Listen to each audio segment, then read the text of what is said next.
महाराज जी आपके चरणों में कोटि कोटि प्रणाम। महाराज जी चिंतन को अड़िग प्रभु से जोड़ने के लिए क्या करना चाहिए, या सिर्फ ये कृपा से ही संभव है? नहीं, इसके लिए सात्विक आहार, सात्विक दर्शन, सात्विक भाषण, सात्विक श्रवण ये अनिवार्य है। जैसे हमारा भोजन है वो सात्विक होना चाहिए, तनिक भी अपवित्रता नहीं होनी चाहिए, तब हमारा चिंतन भगवान से जुड़ेगा। पेय पदार्थ सात्विक होना चाहिए। हमारा दर्शन जैसे मोबाइल में है या बाहर है, सात्विक होना चाहिए। अगर हम गंदा दर्शन करते हैं मोबाइल में या बाहर गंदा भाव रखते हैं तो फिर भजन नहीं होने वाला। हमारा खान पान सही होना चाहिए, हमारा देखना सही होना चाहिए, हमारा सुनना सही होना चाहिए, हमारा बोलना सही होना चाहिए। इनका भजन में बहुत योगदान है। देखो हम पर कृपा तो हो चुकी है, अगर कृपा ना होती तो मनुष्य शरीर ना मिलता, मनुष्य शरीर मिलकर के हमको साधु संग न मिलता। अब मोहि भा भरोसा हनुमंता, बिनु हरि कृपा मिले नहीं संता। तो संतों के संग में बैठे तो इसका मतलब आप कृपा पात्र तो भगवान के हो। अब आपको प्रयास करना पड़ेगा कि आपका खान पान जो भी है वो बहुत पवित्र होना चाहिए, भगवान को अर्पित किया हुआ पवित्र भोजन, पवित्र विचार, पवित्र दर्शन, और कोशिश करें पवित्र लोगों का संग। अब जैसे गंदे विचार वाले लोग हैं, गंदे आचरण करते हैं, उनका संग करेंगे तो उनके जो परमाणु हैं तो हमको बलात् गंदगी की सोचने के लिए विवश करेंगे। गंदी क्रियाओं का हमारे अंदर चिंतन होने लगेगा, गंदी बातें हमें अच्छी लगने लगेंगी। कुसंग और सत्संग अपना प्रभाव रखता है, कुसंग अपना प्रभाव रखता है, सत्संग अपना प्रभाव रखता है। तो हमें सत्संग करना है, सही बातें बोलना है, सही बातें सुनना है, सही बातें देखना है, पवित्र भोजन पाना है और प्रयास करना है कि भगवान का बार बार नाम जप हो। फिर आप देखो आपकी उन्नति हो जाएगी अध्यात्म में। अब गंदा भोजन, गंदे विचार, गंदा दृश्य जो मन आया और टीवी में देख लिया, मोबाइल में देख, वो चिंतन हमारे अंदर जैसे सीसी कैमरा होता है ना, वो सब कवर करता रहता है, बिना खींचे खींच जाता है। ऐसे ही मन में भगवान की तरफ से सीसी कैमरा है, वो जो देखता है, जो सुनता है, जो बोलता है, वही सब खींच लेता है। और जब आप भजन में बैठोगे तो वही सब दिखाएगा आपको। तो लगता है यार भजन के पहले तो इतना गंदी बात नहीं आती थी, जब हम भजन करने लगे तो कितनी गंदी बात आती। तो हमको अपने सीसी कैमरे के सामने गंदी बातें नहीं लानी, गंदे दृश्य नहीं सोचना, गंदी क्रियाएं नहीं करना, तब भजन मार्ग बड़ा पवित्र मार्ग है। देखो आपका शरीर पवित्र, आपका वस्त्र पवित्र, आपके विचार पवित्र, तो परम पवित्र भगवान का भजन बनेगा। ऐसे भजन में कहाँ रुचि हो पाएगी। पापवंत कर सहज स्वभाव, भजन मूर्ति भाव न खाओ। मनुष्य जीवन मिला है ऊंचाई पर चढ़ने के लिए, क्योंकि 83,99,999 योनियों में सबसे ऊंचाई पर है, टॉप पे मनुष्य दे। अब अगर यहाँ से गिरे तो सुअर, कुत्ता, नाली के कीड़ा, भूत प्रेत क्या बनना पड़ेगा कुछ पता नहीं। तो इससे ऊपर उठना है, इससे ऊपर उठना भगवान की प्राप्ति करना, या हमारा फिर जन्म हो और परम पवित्र भारत देश में ही हो और हम भगवान का भजन करें, हम अपने राष्ट्र की सेवा करें, कोई ऐसा पद मिले जिससे निर्विकार होकर, प्रलोभन भय छोड़कर हम समाज की सेवा करें, भगवान का नाम जप करें। अब इससे नीचे न गिरे, सुअर कुत्ता न बने, नाली के कीड़ा न बनना पड़े, हमको ऐसे योनियों में न जाना पड़े। इसलिए नाम जप अनिवार्य है, इसलिए परोपकार अनिवार्य है। और ये नाम जप परोपकार तभी हो सकता है जब आपकी बुद्धि शुद्ध होगी। तो बुद्धि शुद्ध होने के लिए भोजन शुद्ध, जैसा खाओ अन्न वैसा बने मन, जैसे पियो पानी वैसी बने वाणी। अब पिए शराब, खाए मांस, गंदे आचरण करे और सोचे कि अध्यात्म में हम चल लेंगे, कदापि नहीं। जो पे दुष्ट हृदय सोई होई, मोरे सन्मुख आव किसे। यदि वो दुष्ट हृदय है वो भगवान के मार्ग में नहीं चल सकता। भोगेश्वर प्रसक्ता नाम तया बृहद चेतसाम, व्यवसायत्मिका बुद्धि समाधो न विधीयते।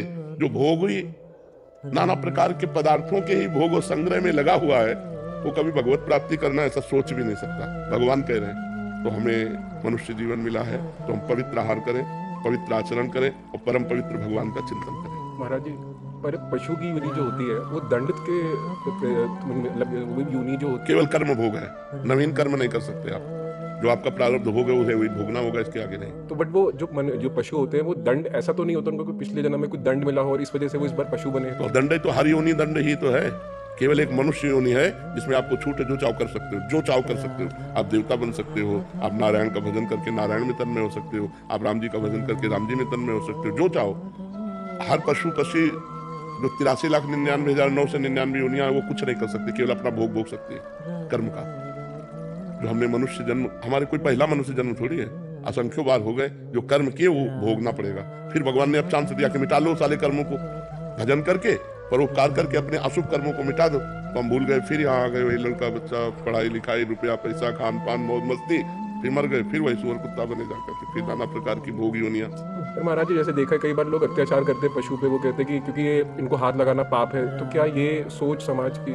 नहीं, पशु को हाथ लगाना पाप नहीं, ऐसा नहीं है, कभी कहीं किसी शास्त्र में ऐसा नहीं लिखा। बर्ताव व्यवहार मर्यादा के अनुसार करना है। हम कह रहे हैं पशुओं के साथ व्यवहार करो, प्रिय व्यवहार करो, मित्रवत व्यवहार करो, लेकिन एक सीमा तक करो। देखो अलग अलग मर्यादा है। जैसे हम गौ के मूत्र का अपने हिंदू लोग पवित्र मानते हैं, गाय के गोबर को लीपते हैं, लेकिन कुत्ते के गोबर को तो नहीं लीप सकते। हर पशु की एक अपनी मर्यादा है, हम उस मर्यादा से चले। जो हमारी गाय के प्रति श्रद्धा है वही हम खान पान के सब जीवों के प्रति रखें, लेकिन बर्ताव अलग अलग है, बर्ताव में भेद है। तो हमें लगता है कि पशुओं से प्यार करें पर मर्यादा के अनुसार करें, प्यार जरूर करें। ये आज पशुओं से प्यारहीन तो नष्ट हो गया है, तभी बकरा मुर्गा गाय भैंस लोग काट काट के खा रहे हैं। ये राक्षसीपन है, बड़ी दुर्गति होगी ऐसे लोगों की। काल भगवान अपना कभी नाम नहीं घोषित करते, बोले क्या हुआ, बोले दिल फेल हो गया, क्या हुआ एक्सीडेंट हो गया, क्या हुआ उसने मार दिया। कभी काल को कोई नहीं कहता, काल मिटिया मेट करता रहता सबको। इसलिए सबको सुख दो, धर्म के अनुसार सुख दो, खूब नाम जप करो, जीवन आनंद में व्यतीत करो। मनुष्य जीवन आनंद में व्यतीत करने के लिए शोक चिंता भय ये सब क्या है, तो हमारी बुद्धि निर्णायक सही हो जाए, इसलिए हमें नाम जप अनिवार्य है, पवित्र भोजन अनिवार्य है, पवित्र आचरण अनिवार्य है। इसके बिना भजन नहीं हो सकता, और भजन के बिना जीवन पशुवत है। पशुवत क्या हमारा समाज हो रहा है, जिन बच्चों का पोषण होना चाहिए उन बच्चों का शोषण हो रहा है। तो ये बुद्धि भ्रष्ट, बिना अध्यात्म के बुद्धि भ्रष्ट हो जाती है। अब शराब पी के आए, घर में जो मना सो तांडव कर रहे हैं। अरे अगर उसी शराब पीने वाले पैसे से थोड़ा अंगूर सेव मीठा लेके घर आते तो कितना अच्छा लगता। 1000 रुपए के मीठा फल लेके घर वालों को देते तो एक सुख का अनुभव करते। तो आज जो हमारी बुद्धि है वो भ्रष्ट होती चली जा रही है। पर हम तो धन्य मानते हैं कि अभी कलयुग इतना नहीं बढ़ा कि कोई संतों की बात न सुने। सुन रहे हैं लोग, नहीं तो ऐसा संसार भ्रष्टता की तरफ चला जा रहा है कि ये सब बातें गप मानी जाती है। क्लब अच्छा माना जाता है, शराब अच्छी मानी जाती है, गंदे आचरण अच्छे माने जाते हैं। अब देखो कितना अपने समाज में व्यभिचार फैल रहा है। पहले ये था ही नहीं, गर्लफ्रेंड बॉयफ्रेंड था ही नहीं, अरे हमारे समय में नहीं था। स्कूल पीरियड में ये थोड़ी सब कुछ था, गंदी बातें ही नहीं थी, सब 16-17 साल के बच्चे खेल। वही बात मैं कहना चाहूँ, मैं एक एथलेटिक्स का कोच हूँ और छोटे छोटे बच्चे जो ट्रेनिंग करने आते हैं और उनको अगर ये बातें समझाई जाती है तो वो खुद कहते हैं कि हम तो सर मेच्योर हो चुके हैं। वो 13-13 साल की लड़कियों को अगर ये चीजें हम समझावे कि इन चीजों से दूर रहो तो वो कहती है सर हम तो मेच्योर हो चुके हैं। मेच्योर मतलब हम इसके योग्य हो योग्य हो चुके हैं, हम समझदार ज्यादा हो चुके हैं। मतलब ये है तो समझदारी का मतलब अपना नाश करना। देख लो बुद्धि कैसे।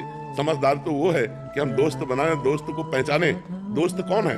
जो हमारे जीवन को उन्नति की तरफ पहुंचाए, जो हमारे जीवन को पतन की तरफ ले जाए, उसे दोस्त नहीं कहते। सुपथ मार्ग में चलाने वाला कुपंथ से हटाकर जो उन्नति की तरफ बढ़ाए उसे दोस्त कहते। कुपथ निवार सुपंथ चलावा, और यहाँ कुमार्ग हमारे दोस्त हो तो ये खाओ नहीं, हमारी तुम्हारी दोस्ती नहीं। हाँ